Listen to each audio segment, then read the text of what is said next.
How clear are investigators that some Israeli agents? What about this question of advanced knowledge of what was going to happen on 9/11? How clear are investigators that some Israeli agents may have known something? Well, it's very explosive information, obviously, and there's a great deal of evidence that they say they have collected. It's more when they put it all together.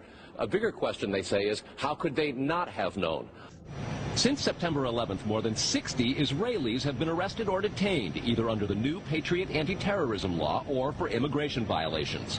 A handful of active Israeli military were among those detained, according to investigators, who say some of the detainees also failed polygraph questions when asked about alleged surveillance activities against and in the United States. Investigators suspect that the Israelis may have gathered intelligence about the attacks in advance and not shared it. The Bush administration treated the questions like hot potatoes. I would just refer you to the Department of Justice with it. I'm not familiar with the report. I'm aware that some Israeli citizens have been detained. With respect to why they are being detained and the other aspects of your question, whether it's because they're in intelligence services or what they were doing, I will defer to the Department of Justice and the FBI to answer that. The American relationship with Israel is the root cause of most of the problems the United States is facing around the world today. Well, I would say this, that there's one big elephant in the living room. It's never asked about. People don't like to put it on any video or anything like that. But it is the relationship between the United States of America and the State of Israel. Several other men were detained after a van full of explosives was stopped outside of Manhattan. Earlier, we had heard that an FBI spokesperson said that there was a report on the George Washington Bridge, which is another facility which you folks are responsible for policing, a report that there had been a van stopped there that had explosives. I grabbed my binoculars and I could see the towers from my window. And this is where I'm looking. And all of a sudden, down there, I see this van parked. And I see 3 guys on top of the van, and I could see that they were like happy. You know, they didn't look shocked to me.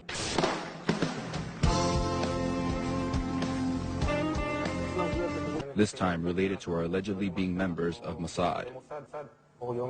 The fact of the matter is, we are coming from a country that experiences terror daily. Our purpose was to document the event. Our purpose was to document the event. How could they have known about the attack?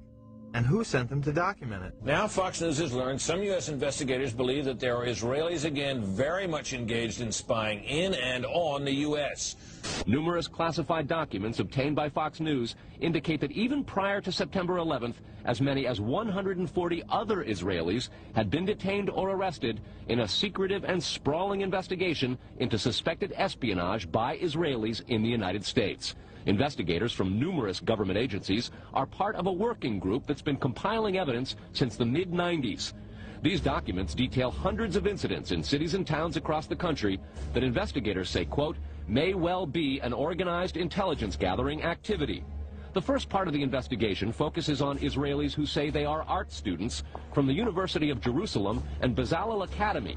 Documents say they, quote, targeted and penetrated military bases, the DEA, FBI, and dozens of other government facilities, and even secret offices and unlisted private homes of law enforcement and intelligence personnel. The majority of those questioned, quote, stated they served in military intelligence, electronic surveillance intercept, and/or explosive ordnance units. Why would Israelis spy in and on the U.S.?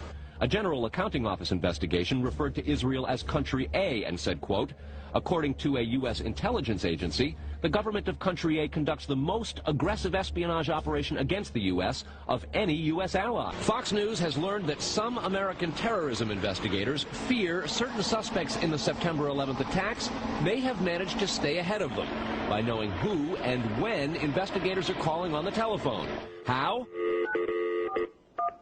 By obtaining and analyzing data that's generated every time someone in the U.S. makes a phone call. One city and state, please. Here's how the system works. Most directory assistance calls and virtually all call records and billing in the U.S. are done for the phone companies by Amdocs Limited, an Israeli-based private telecommunications company. Amdocs has contracts with the 25 biggest phone companies in America and more worldwide. The company is Comverse Infosys, a subsidiary of an Israeli-run private telecommunications firm with offices throughout the U.S.